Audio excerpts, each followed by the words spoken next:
semuanya, pada video kali ini kita akan membahas materi yang sangat menarik, yaitu tentang hukum pernikahan.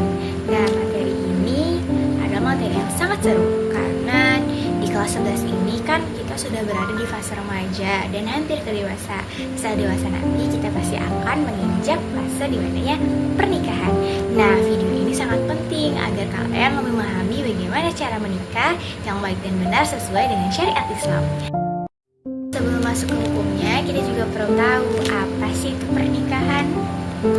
Nah, jadi pernikahan itu adalah ikatan suci antara perempuan dan laki-laki atau biasa disebut dengan mitakan gazila, yaitu sebuah perjanjian pokok antara dua insan tadi untuk hidup bersama atau membangun rumah tangga dalam kebaikan.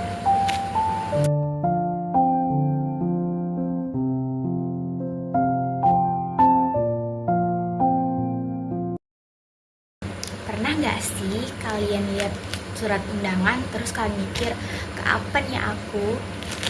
Sabar dulu ya, selesaikan dulu sekolahnya, gapai dulu semua cita-citanya dan bahagiakan orang tua, baru mikirkan pernikahan. Tapi serius sih, dalam Islam itu pernikahan punya aturan yang keren banget. Bukan cuma soal akad, tapi soal menjaga diri, menjaga martabat, dan bikin hidup menjadi jauh lebih tenang. Misalnya nih, ada dua orang yang saling suka, misalkan si A, si B, atau kamu dan pacar kamu. Dan kalian pengen nikah atau pengen serius, tapi gak bisa langsung ngomong, ayo nikah. Gak bisa, karena akan ada proses yang harus dijalankan dan ada aturannya. Nah, aturan inilah yang bikin hubungan itu halal, bermartabat, dan diridhoi Allah.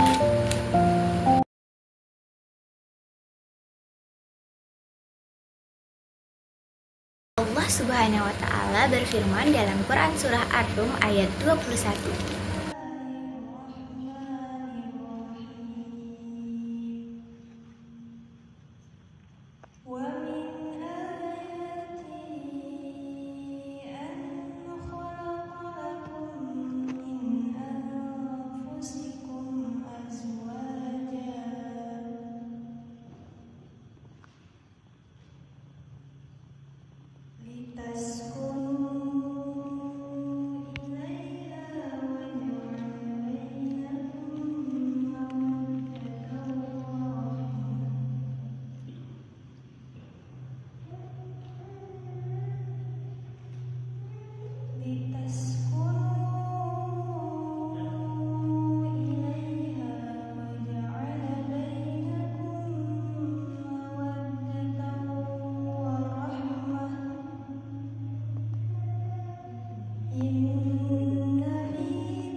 Di antara tanda-tanda kebesarannya ialah bahwa Dia menciptakan pasang-pasangan untukmu dari jenis dirimu sendiri agar kamu merasa tentram kepadanya.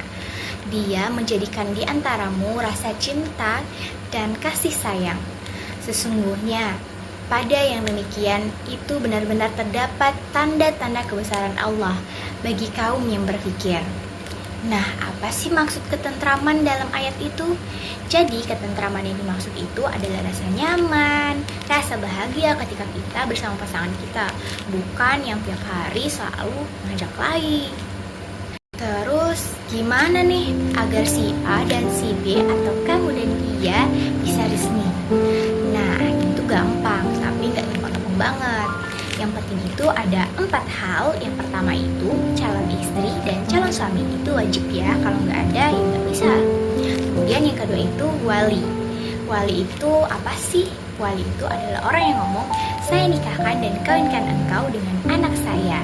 Nah, itu bisa dari ayah ataupun paman kita.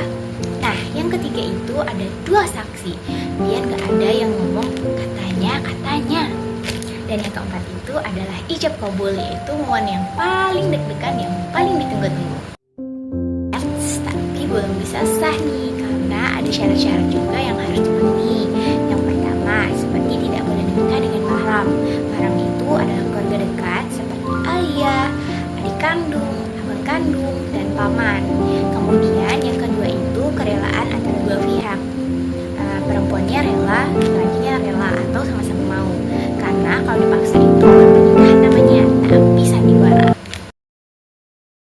Apakah setelah itu selesai? Enggak dong. Setelah menikah atau menjalani pernikahan, kita memiliki hak dan kewajiban antara suami dan istri. Karena setelah menikah, kehidupan itu harus kita jalankan secara bersama-sama atau dengan kerjasama. Suami punya kewajiban dan istri juga punya hak dan sebaliknya.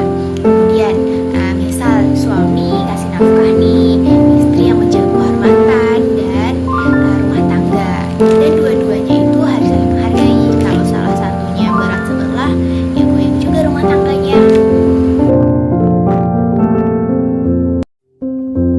Jadi dalam Islam itu pernikahan bukan sekedar acara besar atau pernikahan, tapi panjang sekali dan harus kita pahami mulai dari sekarang. Siapa tahu nanti Allah kasih jodoh kita yang bikin kita merasa tentram, aman, atau ya sebut-sebut ada pernikahan dengan sakinah. Sekian video dari saya, semoga menikmati semuanya. Wabillahi taufiq wal hidayah. Wassalamualaikum warahmatullahi wabarakatuh.